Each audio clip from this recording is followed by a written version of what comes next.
Long night. You guys must be really sick of this shit. Well, what can I do for you? Hi. Hi. Hi, congrats on your win. Thank you. And with Red Carpet TV. Tell me, what does winning an Emmy mean to you tonight?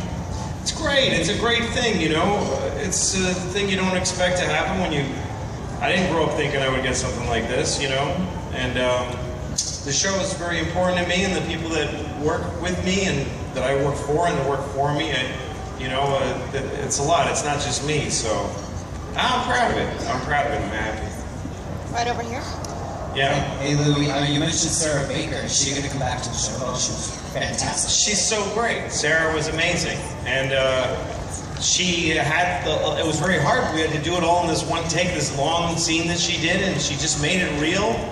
It's the kind of thing where, you know, when you have a speech, a long speech, to make it sound like a speech hurts it. So you try to make it sound like you're really talking, and she nailed that. And she did it with so much empathy. It's not even really reflective of her life. She's a very confident and happy woman.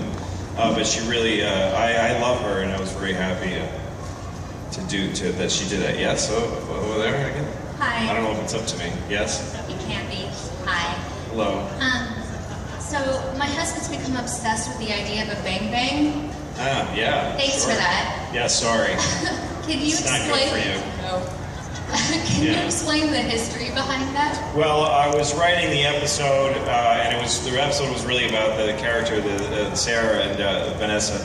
And then I thought about me being with my brother Bobby, and it just, I don't know, it just happened. I was writing it. Sometimes when I'm writing, it just sort of comes at me rather than me, you know. I just had him say, let's do a bang bang. And I just kind of knew what that meant right away. I just sort of invented it in a second, in a spur of a moment. And then the rest was easy. You eat at 2 restaurants, you fill your fat face, and, you know, do it all over again.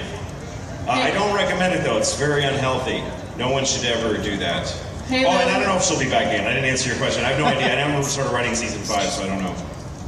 Yes? Yes? You are a comedic powerhouse. What do you think that Robin Williams gave to your career? Well, he was my friend. I love Robin very much, and I grew up watching him, and you know, he was somebody who worked so hard at it and was just explosive with energy, and so he was a beacon when I was a kid, you know. And then he reached out to me a few years ago because he loved my show, and he just wrote me an email. I didn't know him before, and said that he really loved it. And then we met in San Francisco, and I went to his house and hung out with him, and then we became close. He was on my show, and he was a big influence on me as a person and comedically. Yep. You're so popular, you must have so many fans. Do they ask you for strange things? I don't know, I don't talk to them much. I just sort of, I stay home, and I try to hide a lot. I'm not great at being a person who has fans. It's a weird thing. When you meet somebody who's a big fan, it's a weird moment. It's just awkward and strange. Yes, sir. Last question. Are you going to have Ron Lynch on the show? You know, I really should, right? You know who he is? Ron Lynch is a comedian who, when I was starting in Boston, he ran a really weird show called The Comedy Clubhouse, and he was just a very inventive and wonderful act. He's still around today. He has a show every Saturday, I think, at the Steve Allen Theater, and he just does the strangest, most interesting, and there's nobody like him. Anyway, he took a shot at me. I'd never even been on stage. And I just begged him to put me on stage, and he started letting me be on stage and gave me the opportunity and the confidence to become a stand-up comedian. So I owe my career to that dude. Thanks for asking. Thanks very much.